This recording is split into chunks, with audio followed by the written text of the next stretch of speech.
guys and girls. So, had a request from a couple people wanting to know about my chassis and chassis in general.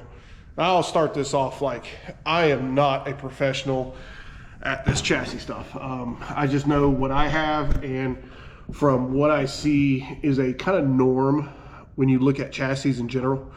I'm fortunate enough to see a lot of them. I know some great builders, so I get to see the behind the scenes stuff, but I also get to see a lot of these chassis out in the wild, and it's really awesome to see the similarities between a lot of the chassis. So I'll break it down in this video. Thank you for, I can't remember the users or the people that have asked to kind of do a breakdown on chassis. I think I've done it on Facebook before, but I don't know if I did it on, I've never done it on YouTube, but I think I might have done a little bit on TikTok. But I'm going to show you what my chassis, how it's built. It is dirty right now. I haven't had a chance to clean it. We went out 2 weekends ago, and I got to film a bunch of guys, and I got hit by a rock. So my leg is not doing the greatest. It's healing, but it is what it is. But here you go. Okay, well, I'm gonna break it down, I guess, parts. So we'll go from front to back. So I would say probably 85% of chassis are a hydro setup. And what a hydro setup, and then we're gonna start with the steering. It's a hydraulic ram that actually runs, I got my rock like hanging, an hydraulic ram that's right there that acts as your steering. Now, there's two different generations from Ross Pilgrim about these. That I have a first generation, and I think it's a orbital valve, which is right in there. It's kind of dark, but you can kind of see it right there. Where I don't know if it's the new ones are self-centering or whatever, but there's two different generations. I have the older generation. Also, you can tell by the older generation is how the tie rod is connected. Now, some people upgrade it right here. This is a single shear right here. So a lot of people do double shear. On the second generation, it's a double shear. And in what double shear, it means it has 2 points where it connects instead of 1 point. So the bolt just goes through. Double shear, I mean, there's a plate on both sides, if you see my fingers. But yeah, so that's the steering on my buggy. I run a winch, hit or miss on winches. Some guys love them, some guys just don't do them. They, that's just their prerogative. These are Fox shocks. They are not dynamics. I tried to do dynamics on this machine. I could not get it to work. I think there's somebody out there that has got them to work. These were redone by, when I say redone, I think I don't know if they were valved, but I know they were fixed up as far as the fluid and whatnot from Rob Clinton over at UTV Lab. So, and that takes care of that. Winch, shocks, steering, full suspension, front to back is L&W. This machine is an XPT, so it is based off the front A-arms, is based off a Razor turbo, XP turbo. Different setups. A lot of people run Turbo S. It's just a little bit different in these connection points. And I'll show you something right there. It's leaking, but it's not a big deal. So this chassis, the main base of this chassis was made by Will Bell. It is one of his old ones that I fortunately got to buy from him. Thing is stout. It's been wrecked. He's wrecked it. We talk. We're good. We're actually friends, and it's awesome knowing the guy who built it. And if you have any questions or anything like that, you can ask him. So, but the full suspension is all L&W. I don't know if this was the experimental XPT suspension, so I don't know if this is race spec. I have up front. I don't think it is. I don't think it is. It doesn't matter. But they have a race spec, and I think they're going all to race spec with the XPT long travel. Again, I forgot to mention. Excuse me. This is long travel. So this machine is 72 inches. It's actually bigger than that, but it's 72 inches. Let me think. Axles, as you can see, I've got the orange boots up front. Those are RCVs. I've not had really good luck with RCVs. I broke 2 in the rear. And if you guys know how I ride, I don't ride extremely hard. Every once in a while, I get a hair at my butt and I'll ride and I'll do some stuff with it in this thing. But a lot of times I'm cruising, I'm filming, I'm doing this right here. I love filming the guys. I love being invited to go film. And it doesn't have to be chassis stuff. I love full body stuff. I love all of it. I want to go out there with y'all, and y'all want to hit some stuff. I want to film you doing it. But so that is RCVs, axles. I have CA Tech ball joints, and I actually have, you can see them right there. Boom, boom. Just love those ball joints. I actually have I've got a full body Turbo S that I've got CA Techs in that machine. I think they're the best bang for the buck when it comes to ball joint, or if you're not going to do a ball joint delete and you're going to do ball joints, I suggest CA Techs. That's my suggestion. Brakes. Brakes is a hot topic. I run Turbo S 4-seater front brakes. I think I messed up doing that. Now I can stop on a dime. I can lock these things up real nice. I can run a 14, but it is tight and it's the clearance inside here. As you can see, I can get my hand in here, but it's tight. So if you run a XP style brake, which is smaller, you can run a 14-inch and you have more wheel options. And that's another thing we'll touch on in a little while. But that's what I have. I run limit straps in front. I had to twist them because I ordered the wrong ones. So it doesn't bother me. I have 2 pods and that light. If I ride at night, this thing is rock lights all over. It looks like a damn glowing ship. Something you'll see, I've got ARP bolts throughout this machine. I would not suggest doing the ARP bolts. It's not worth the money. And also, not a lot of people have that 12 point on the trail. You want to make this thing where you can pull it apart fast if you break it. That's one big thing. And also, this is a kind of a topic too. A lot of guys will put a tab right here and put that to the tab. So if this breaks this, shock's more likely going to come out. Kind of a do what you want, do how you want to do it. But there are some things that I would like to change in the future. If I even change it, it works great for me. Does everything I want it to do. It is a RS1 diff. So, but I am full spool. I do not have selectable 4-wheel drive. This thing is always in 4-wheel drive at all times. I wish I could have made it work, and I probably can make it work, and I know I can make it work, but there's a lot of stuff to it. But you know what? Bump that. Detachable steering wheel. I get in through here. I just sit down and I go back in. Detachable steering wheel. I'm hoping this video is going to come through good. So it goes like that. I run a PRP GT seat. I personally would do a hard base seat. I've heard firsthand that if you take too hard of a hit, you'll go through this seat because this is a suspension seat. It's better if you're racing, and I don't know if it's against the rules or whatever. It could be that you need to have like a Kirky or something. I don't know, but I'll probably trade this seat out here this coming up year. It's already got a little tear mark right there, which ain't no big deal, but I'm gonna trade this seat out. I run a shifter. Some guys run a shifter. Look at all my wiring. It is jacked up in there, but it works. Everything still works for me. This was a Dynamics machine, so I do have a screen. I'll show you that kick up. I've got my dyno jet with my tunes. I run 110 in my machine. A lot of guys run E85. A lot of power coming from that E85. But as you can see, got all the codes too. Christmas tree. Shifter, your lights. I have me a little PRP bag. That thing carries little spare tools and things like that. I always bring my helmet. I wear my helmet religiously. I try to. When I say religiously, like, you'll pretty much not catch me if I'm gonna do something sketchy, I'm gonna wear my helmet.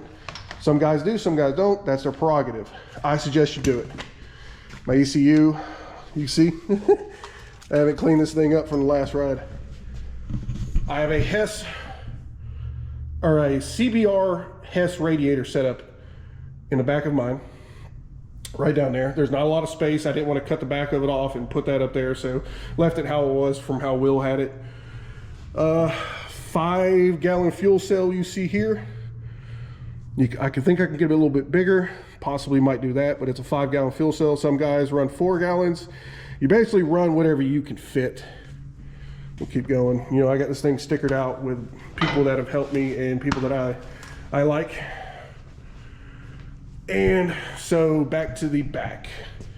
Let me back up so we'll talk about it. So that canister up there is for the hydro. That is, this is the pump. This is ran off your crankshaft, if I'm not mistaken, or your stator. That bolt goes through. As the engine turns, this cranks this. This is your pump. That's your hydraulic reservoir. That's what makes you turn. If this belt breaks right here, and it's actually a little loose, if that belt breaks, you have no steering. That is the one downfall, but hydro does not kick back. I've hit trees. I know it doesn't kick back, and if it does kick back, it's very slight. It's not gonna rip the steering wheel out your hand. Personal opinion, I love it. As I was saying, I run 110 on this buggy. Dirty South Motorsports set me up with a bunch of stuff that I needed to run 110. Pete Deck and Riley Pete, love them, awesome people. Hit them up. They're on Facebook and all that good stuff. They build chassis. They have great chassis. They build full bodies. They're great people. I do run a catch can. Don't have to, but it's a suggestion from a lot of guys to run a catch can. Stock. God. See, I lost one thing. I do have 1200cc injectors to run the 110 tune.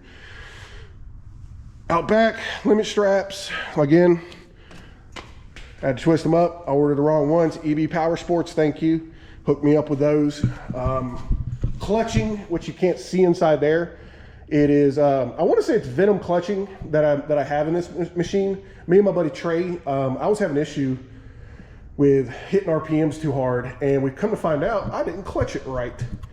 And I thought it was good, and he got a machine. He was like, no, blah, blah, and we got to talking, and we got to, doing everything. And Pete Deck helped me too with a lot of comments. We were talking with him. So clutching is set up right now. It's banging. It is awesome. So Venom clutching. It is a stock primary, stock secondary. Helix is different in the secondary, and of course I have clutching and springs for the primary. Drive shaft. That's a topic. I don't know if you can see it. This big boy right here.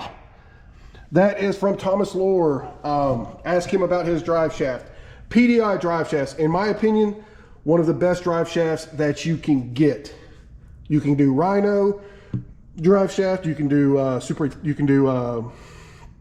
who's that other guy? I think RCV might have I think they might have a drive shaft. You can do Sandcraft. I like Thomas Lohr. He's awesome. He's a super nice guy. So PDI drive shaft and Demon Extreme axles out back. I got these from my buddy Brandon Grindle, and so far they have held. And I've hit the rear on some good stuff, and they have held. So these I think are the race spec. They're chrome. I don't know why they're chrome. I think there's a reason why they're chrome, but man, they're Demon Power Sports Extreme axles. I guess that's what they are. They have held up for me. I mean, and the boots, I really like the boots because they're nice and they're not hard like the Rhinos are. So that's really nice. Carriers in your rear. I run, you can see the H, Hess carriers. That's what I run. There's ZRP and Hess, and I think Ross Pilgreen has a whole setup of suspension stuff too. I highly suggest this, at least for the rear. I've blown out a stock one before, the back ring where the axle goes through and the bearing. There's a little ring back there. You can blow it out real easy. So I run that. A lot of guys run Hess or ZRP, so it just depends on what you like.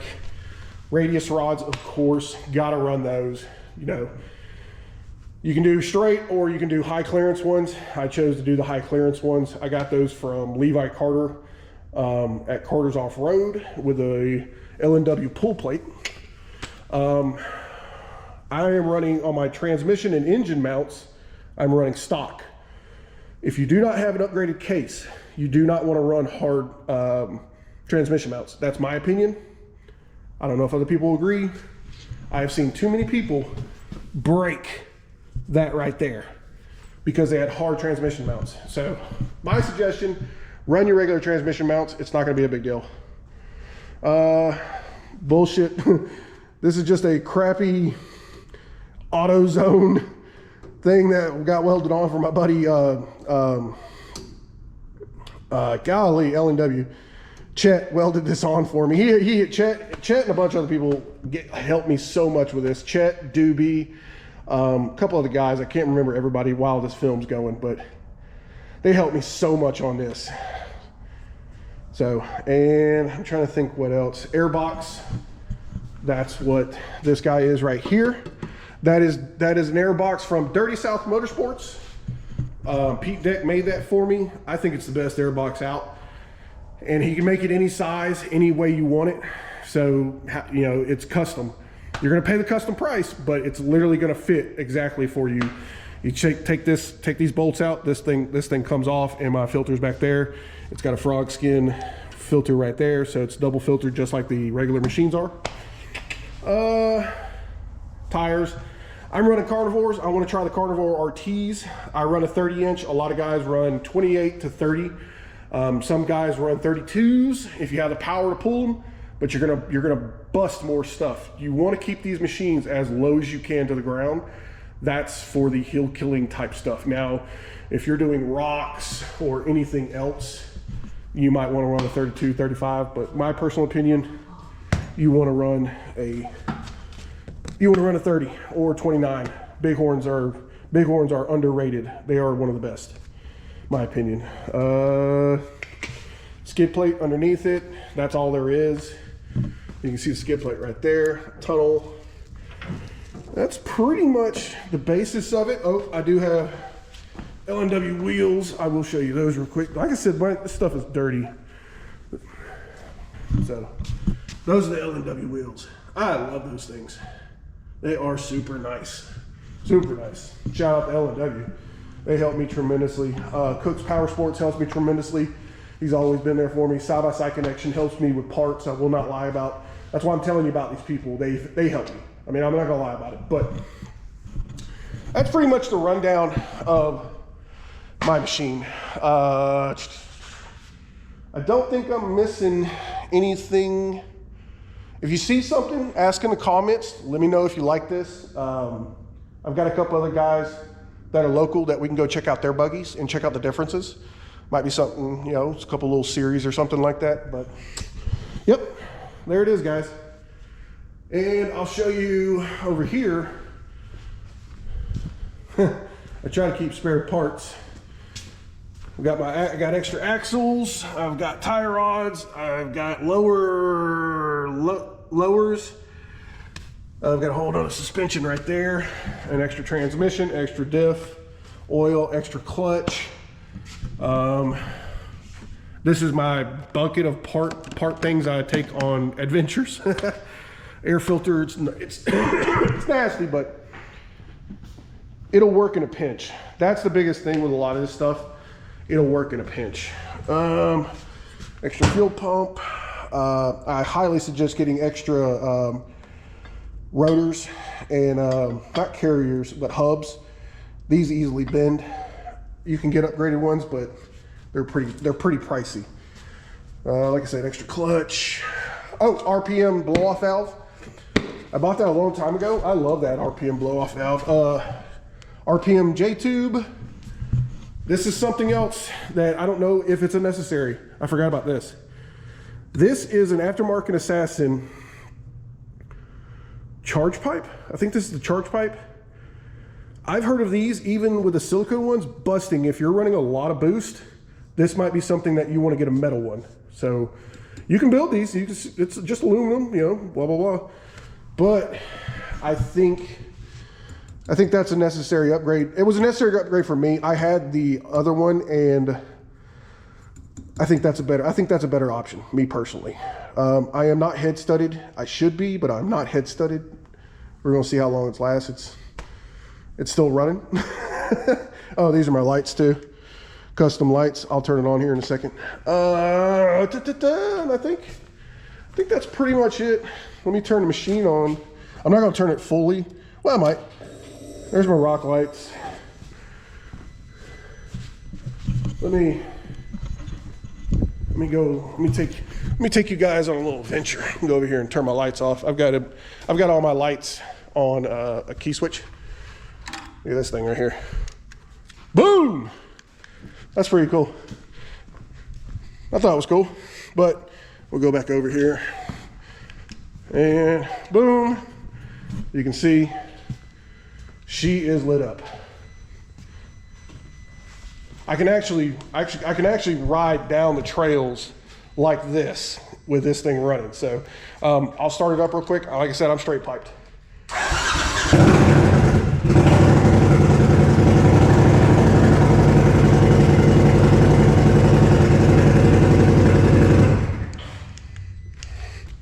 She's loud. She is very loud. But I think that's the gist of it.